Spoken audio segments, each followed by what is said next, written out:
Hello guys! Hello! Para to sa lahat ng mga Capricorn. Capricorn, welcome dito sa aking channel, Kapalaran 888. Please connect your intuition sa lahat ng barahan na lalabas dito sa tarot reading mo. And maraming salamat sa mga Capricorn na patuloy na sumusubaybay dito sa Kapalaran 888. And sa mga bago and dati, thank you sa inyo. Lahat guys. And please, huwag niyong kakalimutan na mag-like and share, mag-comment, mag-subscribe, and spread the reading, parang ganon. Please encourage someone na pwedeng manood dito sa aking tarot reading. Kasi pwedeng makatulong ka sa kanya or tayo or etong reading na to. Okay. Para to sa lahat ng Capricorn. So, if you want, if you have parang mga free time, panoorin mo yung Virgo tsaka Taurus. Okay, letting go. Yung letting go na to is same siya sa energy ng Taurus. So, for the month of August 2025, sinasabi ng barahan na kailangan mong mag-let go. This is number 21, this is 3. Kailangan ng balanse, emotional release, emotional withdrawal. So, like for example, this is if it's relationship, like intimate, mag-live-in partner, mag-asawa, mag-boyfriend, girlfriend, mag-nanay, mag-kapatid. Yung parang gusto mong makipaghiwalay or siya gusto niyang makipaghiwalay, just let go. Withdraw yourself, withdraw your emotion sa taong yan, release your emotion. And yun, start over. Parang ganon. Pero, sa atin, siguro, kung wala naman tayong karanasan na ganito, pwedeng sabihin natin na okay lang. But, you need to be courageous eh. You need to be strong and courageous, Capricorn, para sa pagle-let go ng kung anumang emotion na yan. Sorry. Okay, yung iba naman sa inyo dito, this is maybe job or career, or travel plans, or anything na alam mo na sobrang tagal na, or parang, like for example, naghihintay ka ng clarification, ng confirmation, tapos, like for example, exam, interview, hindi ka nakapasa, okay lang yon. So, just let go, release yourself, and then yun, move on, okay?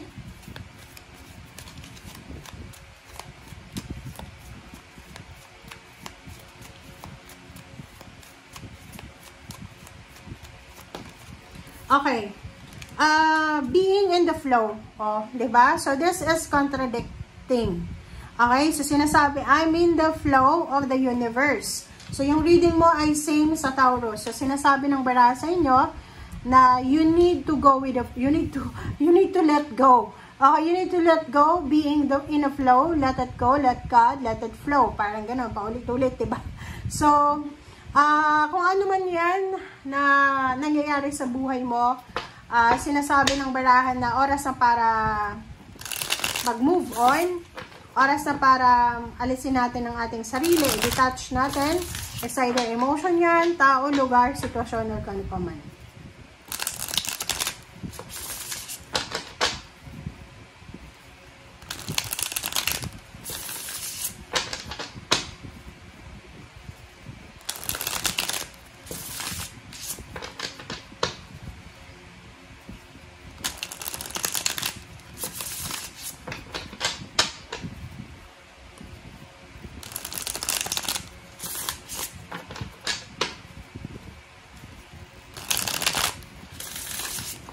Okay. So, this is for Capricorn. Capricorn, Hangman and Tower. Okay. So, Hangman and Tower na to, this is disruption eh.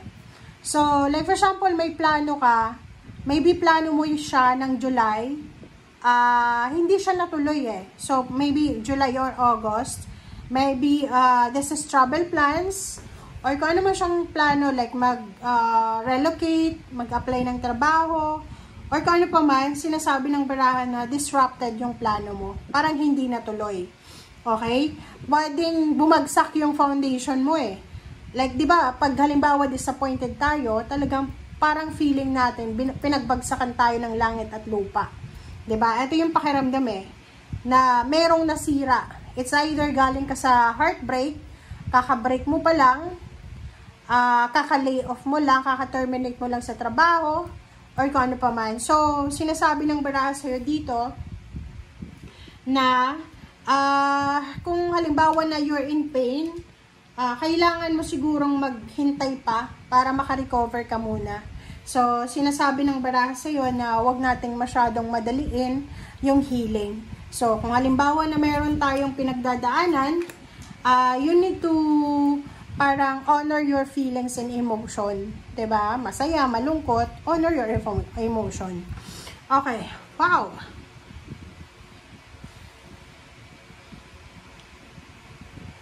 Gusto kong dito, parang makahinga ng malalim. Kasi ang nakikita ko sa'yo dito, you are being protected and guided ng ating Panginoon, ng universe. Kasi, may mga tao sa paligid mo, parang naiiyak ako. Yung energy na to, parang naiiyak ako para sa'yo. Okay? Capricorn, hindi ko alam, parang gusto kong umiyak. Hindi ako Capricorn, wala akong Capricorn na kakilala, but nakikita ko sa'yo dito na you suffered so much.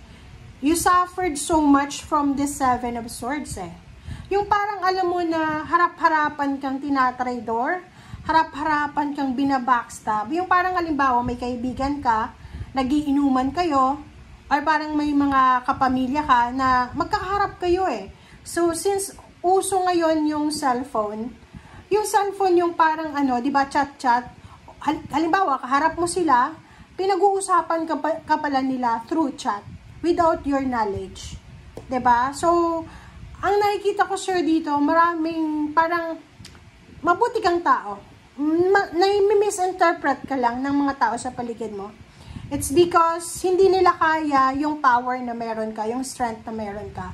Kasi yung Capricorn, sobra siyang dedicated Kung talagang gusto niya to Walang sino man ang makakapigil. Parang ganon. So, yung energy na yun yung pwedeng iinggitan ng mga tao sa paligid mo. It's either Gemini, Libra, or Aquarius. Ang nakikita ko dito, Aquarius, no, not Aquarius. Libra and Gemini, Virgo, okay.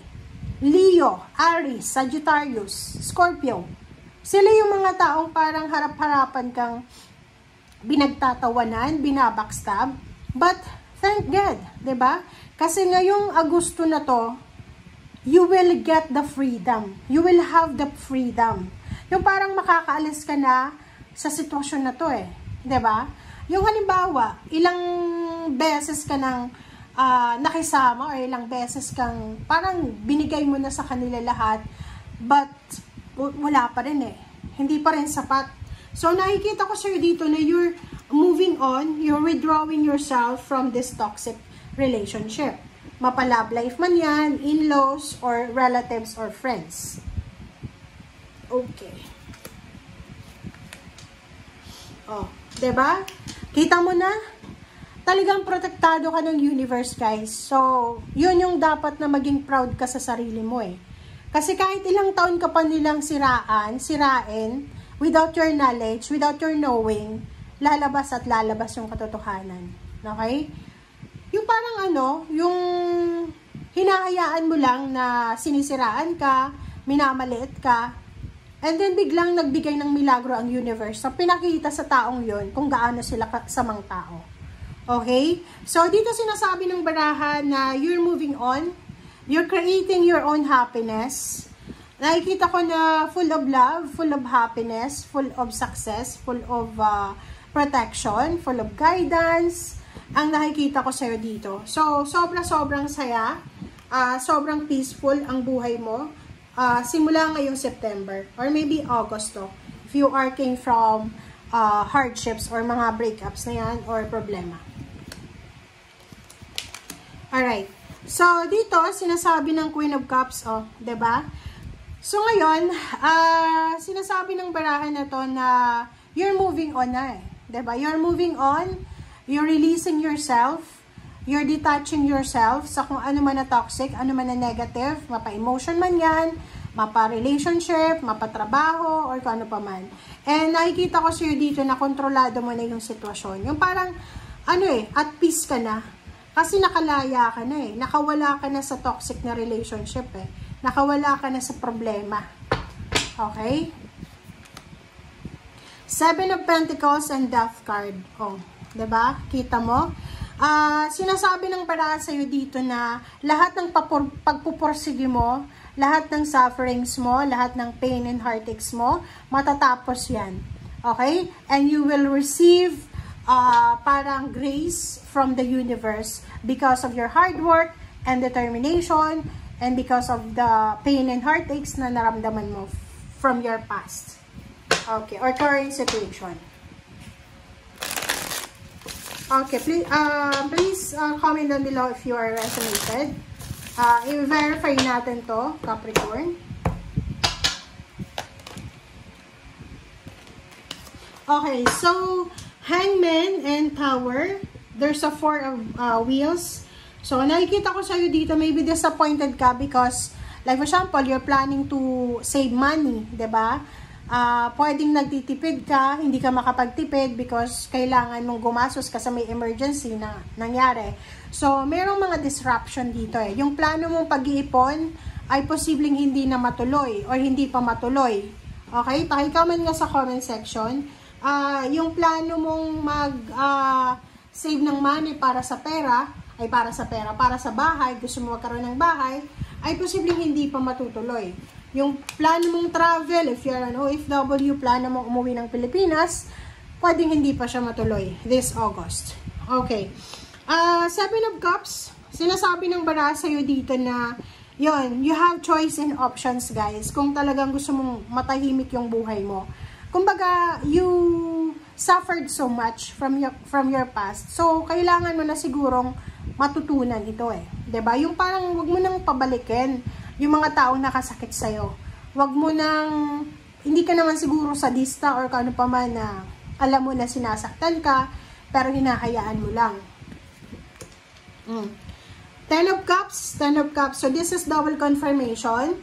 So, for the month of August, sinasabi ng baraha sa'yo na isang celebration about sa family. Maybe this is pregnancy, birth of the baby, baptism, or maybe there's a family occasion, family gatherings. Masaya to na August na to para sa'yo. Okay, 5 of Wheels. Dito sinasabi ng baraha sa'yo na kailangan mo na siguro na kumilos. Kasi maybe isa sa mga disruption na nangyari sa buhay mo because of lack of money. So, you need to you need to decide na kung ano yung magagawa mo. And last card natin is Queen of Wheels. So, sinasabi ng baraha sa'yo dito, in terms of money, kung ano daw yung isinuksok, yun din yung bubunutin mo Kumbaga, kung magiging masipag ka, magiging Queen of Pentacles ka, pero pag maging tamad ka, wala kang makukuha. Ending, parang ganon. And yung sabi na Pentacles dito ay parang sinasabi na kung magtatanim tayo ng binhe, kung tayo ay gagawa ng plano or magmamanifest or magpaplano tayo, kailangan na tapusin natin. Hindi tayo dapat yung magpaplano na maraming plano, like 6 plans, kahit isa doon hindi nakuha. Yung parang ganon, hindi natapos. So, kailangan mo na kung magpaplano ka, katapusin siya kahit isa man lang. Okay? Thank you guys for watching and see you again. Bye!